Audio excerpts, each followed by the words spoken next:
halgankii ummadda Soomaaliyeed ee uu hoggaanka u hayay xisbigii SYL iyo qaar ka mid ah halgamayaashii dalka u soo halgamay waxay ahayd tallaabo loo qaaday sidii la isaga qaadi lahaa heeryadii gumaysiga isla markaana ummadda Soomaaliyeed loo gaarsiin lahaa xurriyad taam ah.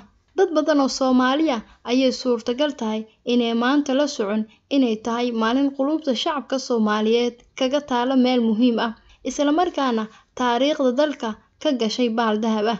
waxaa sidoo kale si buuxda u soo baxday inay jiraan dad badan oo aan fahamsanayn qiimaha ay leedahay xurriyadda iyo in dal waliba uu yeesho calan iyo dowlad caalamka laga aqoonsan yahay. xurriyaddii ummadda Soomaaliyeed ay hanatay sanadkii 1960kii waxaa loo maray halgan aad u dheer oo dhiig badani ku qubtay isla markaana halgamayaal fara badani ay naftooda u hureen sidii ummadda Soomaaliyeed ay u heli lahaayeen xornimo iyadoo xilligaasi ay ahayd xilli ay qaaradda Afrika si weyn ugu halgamaysay xorriyadda iyo inay iska qaado heeryadii gumaysiga reer Yurub.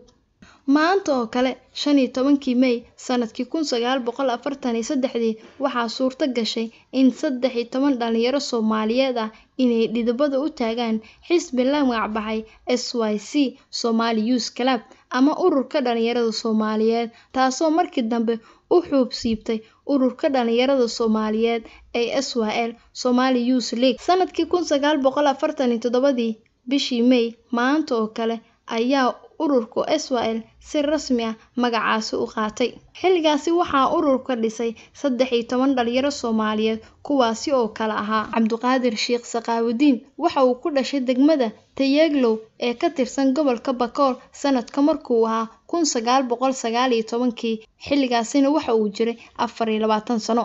Maxamed Xirsi Nuur waxa uu ku dhashay magaalada Mareeg oo ka tirsan gobolka Galgaduud sanadka markuu ahaa 1915kii xilligaasi waxa uu jiray 28 sano. Yaasiin Xaaji Cusmaan Sharmaake waxa uu ku dhashay degmada Hobyo oo ka tirsan gobolka Mudug sanadka markuu ahaa 1917kii markaasina waxa uu jiray 26 sano.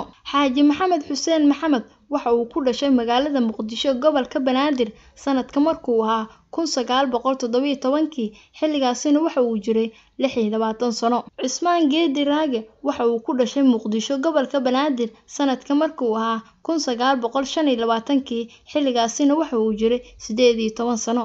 Dheere Xaaji Dheere waxa uu ku dhashay Muqdisho isla gobolka Banaadir sanadka markuu ahaa 1926kii xilligaasina waxa uu jiray 17 sano.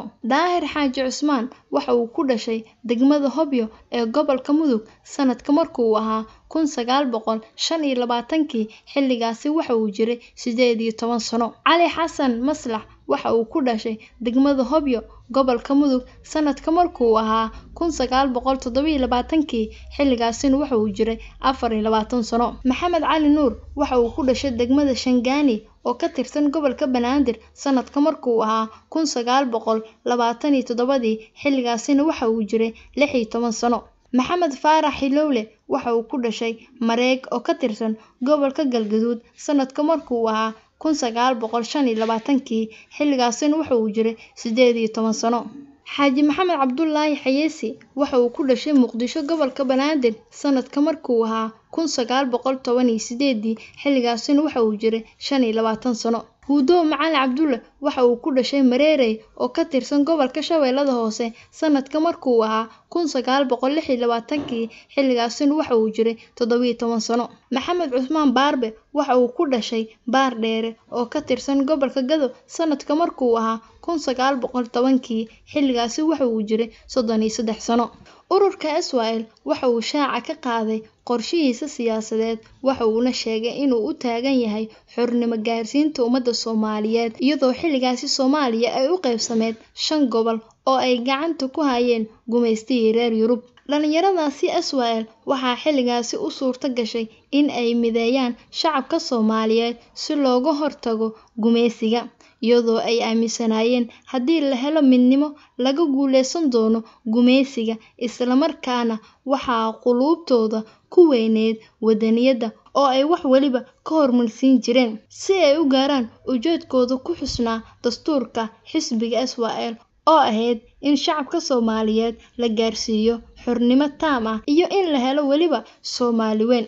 Ururkii SYL waxaa la soo gudboonaaday turaan-turooyin badan iyo hagardaamooyin badan oo la doonayay in lagu wiiqo ujeedkoodii gobonnimo doonka. Waxa ayna taasi kaga gudbeen isku duubni, hal adeeg, aqoon iyo weliba dadaal kasta oo ay ku gaari karaan inay isku mideeyaan shacabka Soomaaliyeed. Intii uu socday halgankii SYL ee uu hormuudka ka ahaa baadigoobka xorriyadda ummadda Soomaaliyeed, waxaa jira dad tiro yar oo iyagu Soomaali ah oo la dhacsanaa ku hoos jirka heeryada gumeysiga. Waxay dadkaasi ay ku xirnaayeen nidaamkii gumeysiga Talyaaniga. Dadkaasi gumeysi kalkaalka ahaa waxay qaarkood ku soo biireen xisbigii SYL si ay u kala dhantaalaan orodkii ay ugu jireen xornimad gaarsiinta ummadda Soomaaliyeed. Kulankii ugu horeeyaba waxay iska dhex doorteen madaxii hogaamin lahaa naadiga Cabduqaadir Sheekh Saqaawudiin ayay gudoomiye u doorteen, halka Xaaji Maxamed Xuseen iyo Maxamed Xirsi Nuur CD loo doortay ku-xigeenka, iyagoo Yaasiin Xaaji Cusmaanna loo doortay xoghaye.